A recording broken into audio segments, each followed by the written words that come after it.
Hello, my name is Kai. I am a trans man and I use he, they pronouns. Today I want to talk a little about growing up with a transphobic mother. This was before the time of TERF blogs and just the word TERF in general. This would have been over 10 years ago. But I do have, as well as my memories, I have quotes directly from her public blog she had at the time. Would have been the early 2010s-ish era that these were posted, so I would have been a teenager. Um, so her views on trans people range from, let me get some quotes here, calling them she-males, the transgenders or the transgendered, one of them transgenders, something here about someone winning a beauty pageant in 2012, or disqualified from pageant, my bad. And it says, I don't know why certain special interest groups think the rules should always bend and be broken and changed to accommodate them, and that people are given special rights for people who just want to play dress up. And referring as him and her, like him slash her. And when Canada changed the licenses to have the option of an X or no gender listed or such like that, she says that it's favor of those transgendered people and it causes hardship for everyone else, and it infringes on rights and it's tyranny for the majority just to appease a few that like to play dress up, and the government doesn't care, and that priests are being fined with hate speech and hate crimes for preaching that homosexuality is a sin, and they have to do so in secret, like how religious services were held underground under Soviet rule in Russia. Let's see what else we hear. Homosexuality is being promoted, encouraged, glorified, and embraced not only in the society as a whole, but also being taught and pushed onto the students in school, is being promoted as cool, trendy, normal, and acceptable. The kids in society are drinking the Kool-Aid, brainwashed into thinking this perversion is normal and okay, and they claim it is progress. There's more down. If I scroll down, something about how soon it'll be the pedophiles. This was same-sex marriage in quotations is legal, and it says, yeah, slavery was once too, doesn't make it right. That's just some general views, but if we find direct references to myself, here we go. Oh wait, yeah, that's me. I'm gonna try to go into chronological order here. See, I'm 15 there, 17 there, 17, 16, 16. Okay. So, she claims that because I hit my head at the age of 5 and knocked myself unconscious, that I've never been right, in quotations, and that it's made me dumb and weird. Well, it says lost my smarts, like a 5-year-old has a ton of smarts to begin with. It says that the most concerning issue about me, she was describing like how I was depressed and stayed in my room all day to avoid her, and then didn't seem to care much about that, but that the most concerning, is that I appear to have a gender identity issue. And in reference to me, it says, she has always looked, acted, and dressed like a boy. She even says she hates skirts. I make her wear them to church. And even wear boys' ties and boys' swimming chucks. Only ever wears boys' clothes, and people think she's a boy and refer to her as he and him and our son. She has never acted or looked like a girl or taken interest in girls' things. She never played with dolls. The other kids call her Kevin, which was actually a weird running joke when my brother started. I never identified with the name Kevin. I've always been Kai since I was been born. And it says, I fear she is a transgendered boy, in quotations, and this is a big sin. God made the sexes different and distinct for a reason, and to want to be the opposite sex is just wrong, disturbing, weird, and sinful. I pray to God that she will not end up gay or get a sex change operation. Will marry a man, be more feminine, and have a family. Those liberals would be horrified that this bothers me and is such an issue, but it's not a matter of expressing oneself.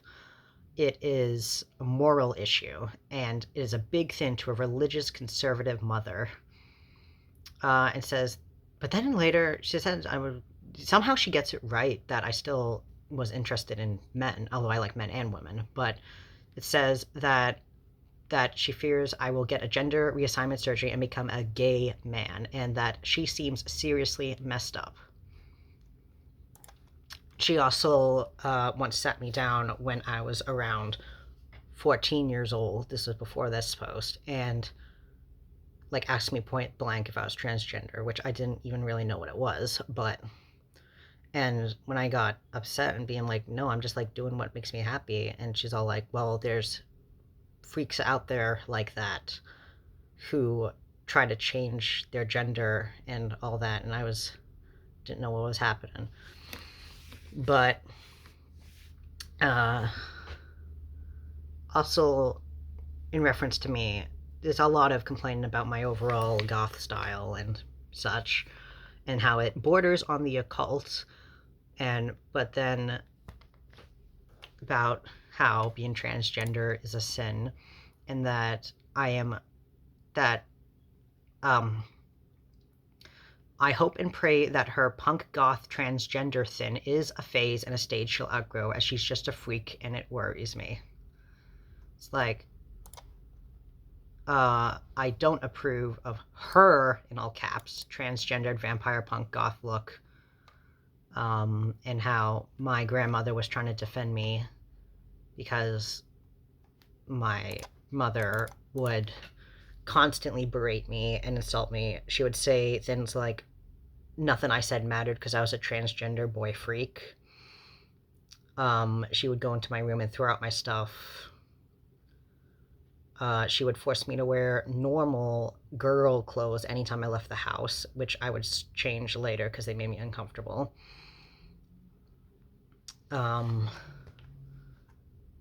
There was actually one time someone made a response, but this was on or after one time I went to the Caribbean with my grandmother because I don't even remember, but she took me with her. And in reference to that, she was like, I hope 16-year-old, who was me at the time, who seems transgendered and self-identifies as a boy and looks, acts, and dresses like a boy and only ever wears all black too, doesn't still dress like a boy when she's in the Caribbean either, as they, unlike here, actually have morals and don't legalize, go for, or condone any kind of that gay or transgendered crap. They even beat up gays there, so she better act normal. That's pretty messed up. And if we find something here, the direct quote is like, there wouldn't be any problem with me if I wasn't transgender and didn't wear black, which is two weird things, but we're focusing on the trans then. And then she got a response from someone via email about how this person unfollowed her blog because of insensitive comments about LGBT people. Post after post talking about the gay agenda and how being gay must be due to being molested as a child, and how people on birth control are like just promiscuous, and referring to people as she-males, which I mentioned earlier. And then this one says, I saw the post about your daughter identifying as FTM. It actually set off alarm bells to me, especially the part about how you said if your child wasn't transgender, there'd be no problem. And that this non-supportive household and lack of acceptance horrifies this person. And she responds, transgendered is a sin, and therefore I am uncomfortable with one of my children having these qualities. It's also true that women who use birth control are selfish, derogatory word for promiscuous people following. Yeah, so her response was just straight up, yeah, it's bad, and that's about it. There hasn't been too much in recent years because we do not speak to each other and haven't for a long time. Um, but it's one of the main reasons it took me so long to come out. Have it your entire childhood and teen years being told that you were a disgusting freak and didn't deserve to speak your opinions or anything like that solely because of your gender identity makes one repress said identity.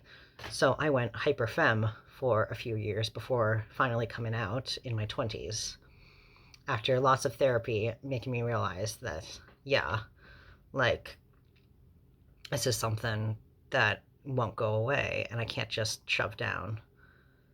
And after all my other issues got resolved from being treated like that all the time, they caused like depression, anxiety, and eating disorder, uh, possibly PTSD, but that one never got officially diagnosed. Um, yeah. Um, but once all that got better and I still felt this way about myself, I'm like, okay, I guess this is real and all the signs were there and everyone saw it and hated me for it. Um, and that's why it took me so long to come out. I just wanted to share that to let people know if you're in a similar situation that one day you will be able to get out of your unsupportive household, even if it takes a long time and a lot of years of self-harm, suicide, that sort of thing that I had to deal with, that things get better. Where I am now, I'm very happy with myself. I have good friends. I have siblings who have always been with me, and they weren't treated well either, but it was not for that reason. It was just my mother is a deeply unhappy person and takes that out on others. She does not know that I have come out and had surgery and I'm on hormones and all that. She probably will figure out sometime soon, and I worry about that, even if her views have shifted somewhat to be more like less aggressive, I guess. It's kind of funny. The reason she chilled out some is because she became a pothead, which it's not really. I'm not a person who does any sort of drugs. I don't even drink coffee for that matter, but if other people do, whatever, as long as they're safe about it. Yeah, in terms of marijuana, it's safer than alcohol, so um, yeah, do that, whatever. Um, Point is, I won't have to be afraid for my safety, I don't think, if and when she does find out, through probably one of my oldest brother, I think, is the only person who still talks to her because he was the oldest and didn't have her slipping more and more as he was growing up. He still needed therapy, but yeah, I feel like I needed to get that out somewhere. And I don't know if this is coherent, but if anyone cared to wonder why it took me so long, that's the reason. I had to deal with that every day, all day. I scheduled my life around avoiding her. I knew exactly what times I could slip out of my room to grab like anything sustenance wise. I had an hour window at 5 p.m. to 6 p.m. when she watched the news to real quickly run by, grab like a piece of bread and go to my room. And I couldn't come out again until she went to bed at 9 p.m. and then I could live. And then I got to move out, and that sort of stuff stays with you for a long time without if you don't get help. So if you're like I think I said it already, if you're in an unsupportive environment, do what you need to do to survive, but make sure as soon as you're out that you are out and seek help because it's not an easy way to live. Yeah. That's all. Bye.